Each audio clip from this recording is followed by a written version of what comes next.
Have you ever walked into a room and instantly felt your nervous system tense up? Not because anything bad happened, but because you could be noticed, not judged, not attacked, just perceived. Someone looks in your direction and your brain goes, "Nope, too much." So you shrink a little, you speak less, you keep your face neutral, you don't post, you don't share, you don't want questions, you don't want attention. And the strangest part is, people think that means you're shy, but it's not always shyness. Sometimes it's intelligence, sometimes it's sensitivity, sometimes it's a nervous system that learned a long time ago that being seen comes with a cost. Because here's what nobody tells you. Not wanting to be perceived is often not a personality flaw. It's a strategy. A protective strategy your brain uses to keep you safe, calm, and in control. And in this video, I'm going to break down the psychology behind why some people would rather be invisible, and why it might actually make perfect sense for you. But there's also a line we need to talk about, a difference between privacy and disappearing. Stay with me. Let's start with something simple that most people underestimate. Psychologists call it the spotlight effect, a finding popularized by researchers like Thomas Gilovich. It's the tendency to believe other people notice us far more than they actually do.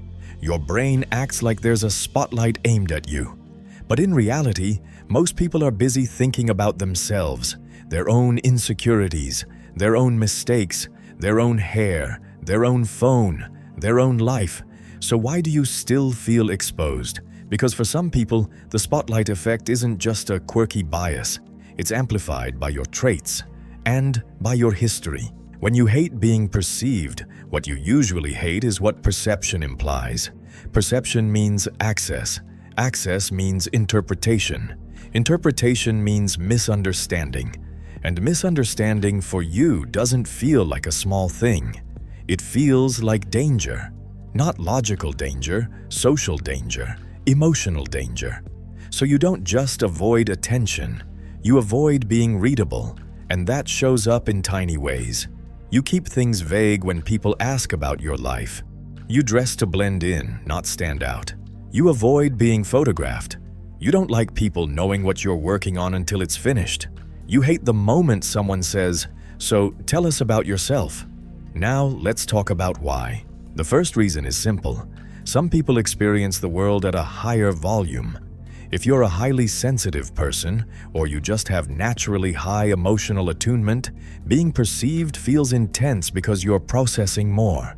More facial cues, more tone changes, more micro reactions. You don't just hear words, you hear subtext. So when someone looks at you, your brain doesn't register, "They saw me." Your brain registers, "They're collecting data." And if you've spent your life picking up what other people miss, then you also know something most people don't like admitting. A lot of humans don't just perceive, they evaluate. So your system chooses the simplest path. Reduce exposure. Not because you're weak, because you're managing input. The second reason is about control. Researchers in self-determination theory, Desai and Ryan, talk about how humans have core psychological needs. One of the biggest is autonomy. The feeling that your life belongs to you. For some people, being perceived feels like losing autonomy. Because once people know you, they start making claims. You're the quiet one.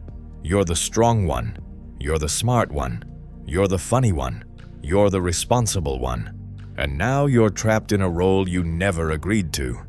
So you do something that looks like distance but is actually self-protection. You stay private. Because privacy is the last place you fully own yourself. To you, invisibility isn't emptiness, it's freedom. Now we go deeper. For many people, the hatred of being perceived comes from a history of being targeted, not always bullied, sometimes something quieter. You were criticized when you expressed yourself. You were laughed at for being excited. You were shamed for wanting attention. Your emotions were treated like inconveniences. You were too much when you were happy and too sensitive when you were hurt. So you learned a painful equation. Visibility equals vulnerability. Vulnerability equals consequences. And eventually, you stopped showing your real self, not because you didn't have one, but because showing it didn't feel safe. This is how people become hard to read, not as a game, as a survival skill. The fourth reason is nervous system based. When your body detects social threat, it can move into fight, flight, freeze, or even shutdown. And being perceived can trigger that response if your system associates attention with unpredictability. This is why, even in normal situations, you might feel sudden fatigue when attention is on you, your mind going blank when asked a direct question, the urge to leave a room the second you become the focus, a feeling of "I want to disappear." That disappear feeling is often your body trying to regain safety by reducing visibility. It's not you being dramatic. It's your system saying less exposure, less risk. And yes, frameworks like polyvagal theory, often discussed by Stephen Porges, try to explain these shifts through different nervous system states. Not everyone agrees on every detail of that model, but the lived reality is clear. When you don't feel safe, your body doesn't care how polite the room is. The fifth reason shows up a lot in people who have spent years masking, especially many autistic and ADHD individuals, and honestly, anyone who learned to perform acceptable social behavior. When you mask, being perceived doesn't just mean someone saw you. It means someone saw a version of me that I'm actively maintaining, and that is exhausting. So your brain starts craving the one place you don't have to perform: invisibility. No audience, no expectations, no reading the room, no managing impressions, just existing. If that resonates, it doesn't automatically mean a diagnosis. It means you've been carrying more social load than people realize. Now here's the part that matters. There's a difference between privacy, I choose what I share and with who, and avoidance, I hide because I assume being seen will hurt. Privacy is a boundary. Avoidance can become a prison. A boundary says selective access. A wall says nobody gets in. And you can tell which one you're living in by one question. When you imagine being known by the right person, someone safe, steady, emotionally mature, do you feel relief or do you still feel panic? That answer is data. So where do you go from here? Not by forcing yourself to become loud, not by putting yourself out there until you hate your life. Try this instead. 1. Choose controlled visibility. Share small truths with safe people. Let your body learn visibility can be survivable. 2. Separate attention from danger. When your system spikes, name it. This is activation, not reality. That alone reduces the spiral. 3. Build a sanctuary identity, not an invisible identity. Your goal isn't to be unseen, it's to be safe. And if your fear of being perceived is intense, constant, or painful, there is no shame in getting professional support.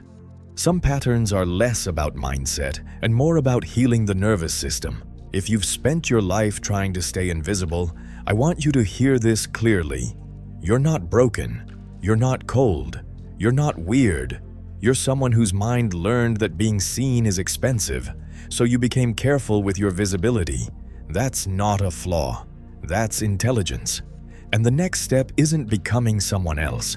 It's learning that the right people don't make visibility feel like danger. If this video felt like it described you a little too accurately, leave a comment. Just one sentence is enough. I read them all. And if you want more psychology like this, subscribe. The next video will go even deeper.